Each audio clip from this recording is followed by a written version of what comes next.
So hello my dear student, welcome to R K home tuition. আশা করছি তোমার সবাই ভালো আছো। তোমাদের তো ইতিমধ্যে ইতিহাস পরীক্ষা শেষ, এবার তোমাদের পরীক্ষা আছে ভূগোল। ইতিহাস পরীক্ষায় যে প্রশ্নগুলি বলেছিলাম প্রায় হুবহু সব প্রশ্নই মিলে গেছে। তোমরা তো দেখলে, তোমাদের তো অনেক ভালো পরীক্ষা হয়েছে। এবার তোমাদের ভূগোলে লাস্ট মিনিটে 12টি মান 5-এর এমন প্রশ্ন দেখিয়ে দিব যে প্রশ্নগুলি দেখে গেলে 20 নাম্বার হাতের মুঠোয়। চলো তাহলে বেশি তোমাদের সময় নষ্ট না করে আজকে সেই ভিডিওটি শুরু করা যাক। তার আগে তোমাদের কাছে ছোট্ট একটি অনুরোধ, চ্যানেলটিতে নতুন হলে সাবস্ক্রাইব করতে ভুলো না। সাজেশনগুলি ভালো লাগলে বন্ধুদেরকে অবশ্যই শেয়ার করে জানিয়ে দাও।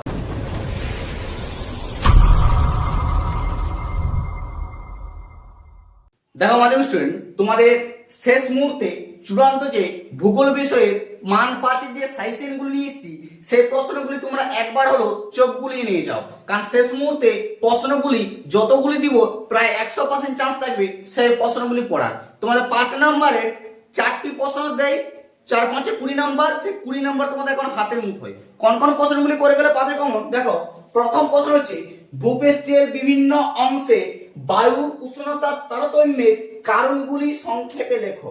অথবা প্রশ্নটি ঘুরিয়ে দিতে পারে যে বায়ুর উষ্ণতার তারতম্যের কারণগুলি আলোচনা করো।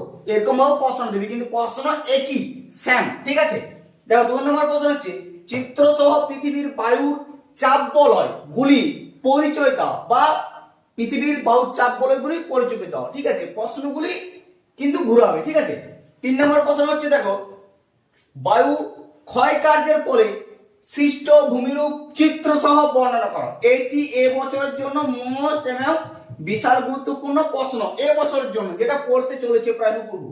4 নম্বর হচ্ছে নদীর ক্ষয় কার্যের ফলে সৃষ্টি ভূমিরূপ গুলি বর্ণনা দাও। এই প্রশ্নটি আরো বেশি গুরুত্বপূর্ণ, ঠিক আছে।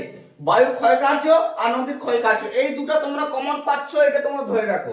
অথবা প্রশ্নটা ঘুরিয়ে দিতে পারে, বা প্রশ্নটা এটাও দিতে পারে যে নদীর সঞ্চয় কার্যের ফলে, হয়তো ক্ষয় কার্য না দিয়ে তোমাদের সঞ্চয় কার্য দিয়ে দিতেই পারে, ঠিক আছে। তো সঞ্চয় কার্যটা ভালো করে মুখস্থ করবে, নদীর সঞ্চয় কার্যের ফলে সৃষ্টি ভূমিরূপগুলি আলোচনা করবো, ঠিক আছে। 5 নম্বর হচ্ছে হিমবাহের সঞ্চয় কার্যের ফলে সৃষ্টি ভূমিরূপগুলি বর্ণনা দাও। হিমবাহের সঞ্চয় কার্যের ফলে, ঠিক আছে।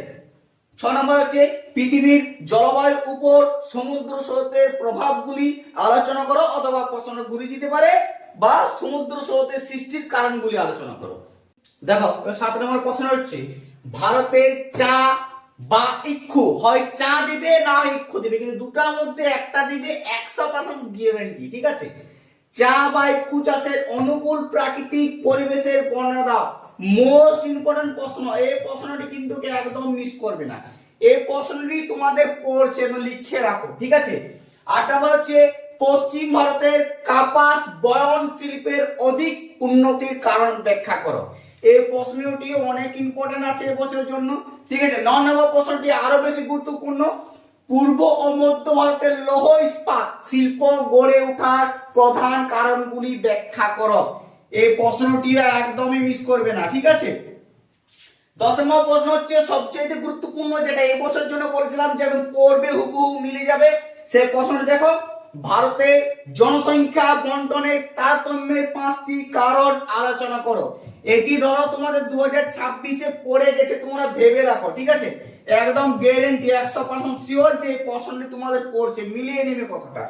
11 নম্বর প্রশ্ন হচ্ছে পশ্চিম ভারতে পেট্রো রসায়ন শিল্পের অধিক উন্নতির কারণগুলি ব্যাখ্যা করো। এই প্রশ্নটিও পড়ার 100% চান্স আছে। এই প্রশ্নটিও ধরো তোমাদের পড়ে গেছে অলরেডি, ঠিক আছে। লাস্ট এবং সর্বশেষ প্রশ্ন হচ্ছে উত্তর ও দক্ষিণ ভারতের নদ নদীগুলির বা নদীগুলির মধ্যে প্রাকৃতিক বৈশিষ্ট্য আলোচনা করো। এই যে 12টি তোমাদের প্রশ্ন দিলাম, 12টি প্রশ্নের মধ্যে 20 নাম্বার তোমাদের হাতের মধ্যে দিয়ে দিলাম। ভালো করে প্রশ্নগুলি প্র্যাকটিস করো, একটিও মিস করবে না।